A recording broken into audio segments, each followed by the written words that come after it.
మాయా చెప్పు. మరేంటంటే ఈరోజు నేను ఉదయం లేచాను కదా. ఓహో. నా కల్లోని ఏమని వచ్చిందంటే ఉమ్, పెసరట్టు ఉప్మాయే చేసుకొని తింటున్నట్టుగా వచ్చింది మాయా. భలే దాని గురించి కొత్త పెసగా చెప్పే అవసరం లేదు. రోజు పెసరట్టు ఉప్మా తింటున్నాను కదా.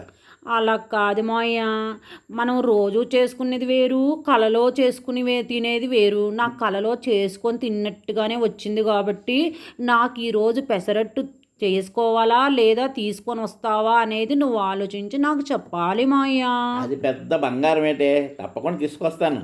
అలా కాదు, నాకు చిన్న చిన్న డబ్బాల్లోని లేకపోతే ఇంటి ముందున్న చిన్న చిన్న హోటల్స్లోని తెస్తే నేను ఒప్పుకోను. నాకు 5 స్టార్ హోటల్లోనే కావాలి. తెస్తావా? ఓహో, ఎందుకు? మన కుక్కటిపల్లిలో లేదా చట్నీస్? వాహ్, కమ్మగా ఉంటుంది అనుకో. 4 చట్నీలు, పెసరట్టేటి అన్నీ ఇస్తారు వాళ్ళు. అలా కాదు మాయా, ఏదైనా తెచ్చి పెట్టి తినిపిస్తే ఆనందం వేరుంటుంది మాయా. చట్నీస్ తీసుకెళ్ళిపోతే ఎలా మాయా? వెళ్ళే దగ్గర నుంచి ఆకలి ఆకలి అంటే నా కాలు నడవద్దు, చేతులు కదలొద్దు, మనిషిని ఇక లెగలొద్దు. వద్దు మాయా, ఇంట్లోనే చేసి పెట్టేస్తాలే. భలేదానివే. ఇప్పుడు మంత్రి గారు ఫ్రీ బస్సు వేశారు. ఎంతసేపు?